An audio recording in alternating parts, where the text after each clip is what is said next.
Thank you so much, Stuart. Well, good morning, everybody.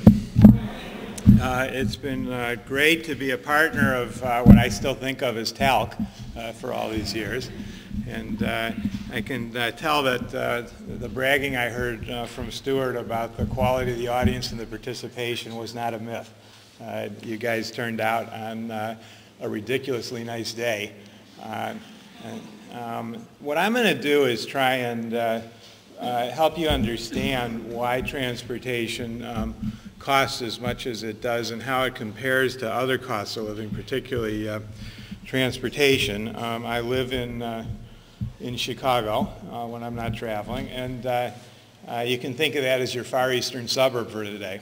And while we like to think that we're smart, I must be the only idiot in America who wore a suit to travel to California. And I'm going to take this off. I want you to look at the tie. There's a quick relevant story about the tie. I call this my highway teardown tie. In Milwaukee a few years ago, John Norquist was mayor, and he succeeded in doing something that everybody knew was common sense when I lived there, which was to tear down this elevated lakefront highway, much like you guys tore down the Embarcadero and the Central Freeway. And because of that, there's a stoplight and a pedestrian walkway, and it's safe to walk across their Lakeshore Drive, which I did, and I walked into the gift shop to their art center and bought this from a local artist, so it's my highway teardown time. Now, I can try to speak up. Does that help? Okay. So these pictures up here also have special meaning, and then I'll get into the presentation. The two pictures in the middle are from November 7th, last fall, election night. I had the privilege of being in something called the Cliff Dwellers Club on the 21st floor overlooking the election celebration. And I realized that what I was looking at was 300,000 people, none of whom, except for the president and the mayor's party, had driven into the place. We shut down all the streets. There's no traffic, zero traffic, and somehow it all worked. And President Obama, who I'm happy to say is a former board member of ours, a couple weeks ago when the, it's a fact, when it's true, it's not a myth, it's a fact, right? When he was, I got invited to the White House when he did the high-speed rail announcement, and he just showed that he had a grasp of all this.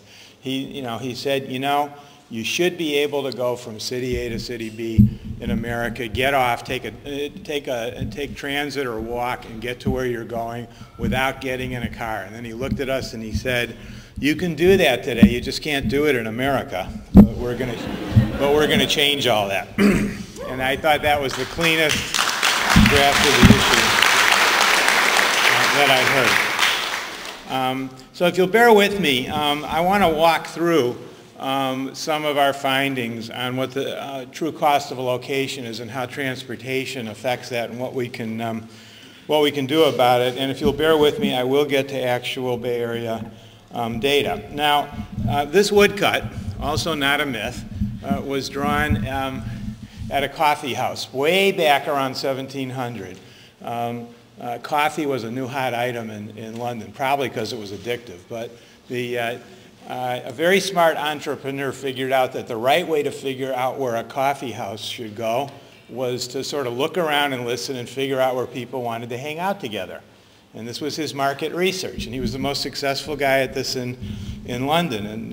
And one day he noticed the biggest group of people standing around he ever saw. They were at the Docklands, and he eavesdropped. And who were they? They were ship owners. And what were they doing? They were taking bets. And what were they taking bets on? They were taking bets on whether their ships would come in or not, with what they ordered or not, on time or not, etc. Right? So he builds them a coffee house, and he quickly runs out of room.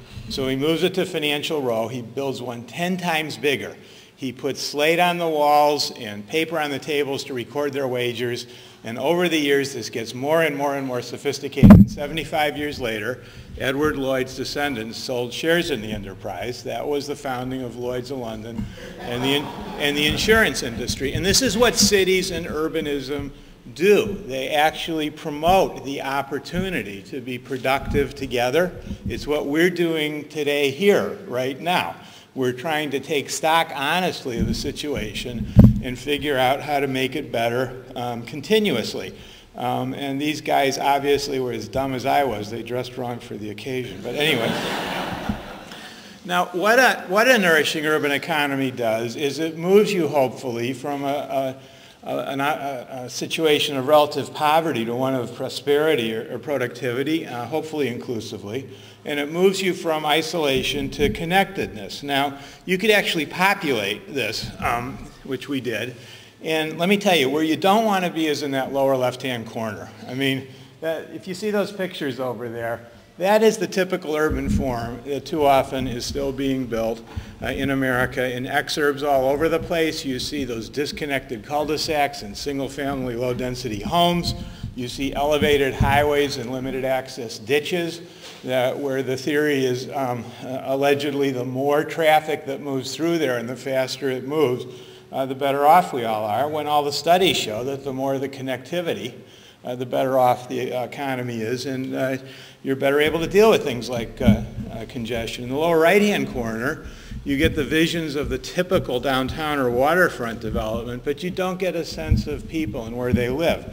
Whereas in the upper right-hand corner, you see images, for example, where it says historic Third Ward. That's the neighborhood that was built adjacent to where I bought this tie.